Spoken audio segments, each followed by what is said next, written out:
តាថាអានសេះខ្ញុំស្ទើរប្រេះទ្រង់អាណិតកងតបជួមុខសៀមໄວលុកឆောင်းបានទឹកដីអោព្រះវិហារទីឋានដ៏ធំស្កឹមស្កៃប្រែដុនដាបធ្លាក់ដល់ដីចោលសៀមចង្រៃបំផ្លាញអោតាក្របីមុំបីអូស្មាច់រះកងទ័ពខ្មែរមិនខ្លាចចោលបន្លាចស៊ូបដូរជីវីប្រាសាទតាមន់ឈាមខ្ញុំសុងចិត្តពាំងលីអោភ្នំទ្របវាលឥន្ទ្រីទីឈាមដាបពេញព្រៃខ្មែ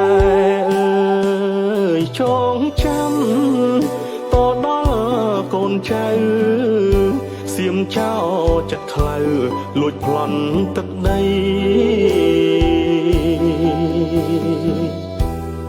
ពលរដ្ឋភាសឹកវេទនារីងរៃចៅសៀមចៅថៃបំភ្លៃប្រវត្តិសាស្ត្រ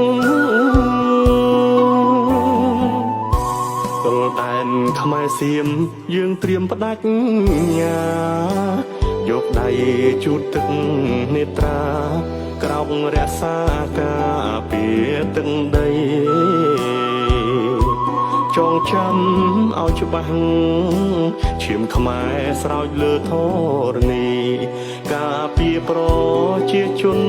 គ្រប់ទីនិងទឹកដីបវរ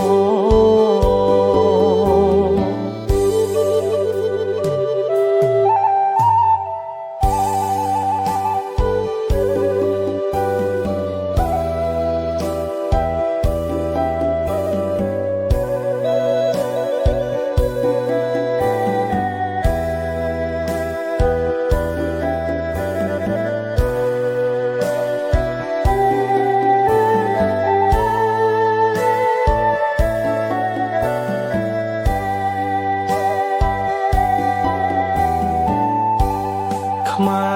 រអើយចងចាំ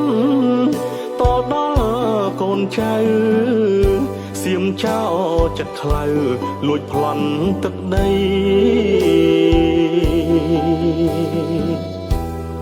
ពលរដ្ឋភាសឹកវេទនារីងរៃចៅសៀមចៅថៃបំភ្លៃប្រវត្តិសាស្ត្រទល់តែនខ្មែរសៀមយើងត្រៀមផ្ដាច់ញាយកដៃជូតទឹកនេត្រាក្រោករក្សាការពារទឹកដីចងចាំឲ្យច្បាស់ឈាមខ្មែរស្រោចលើធរណីការពារប្រជាជនគ្រប់ទីនិងទឹកដី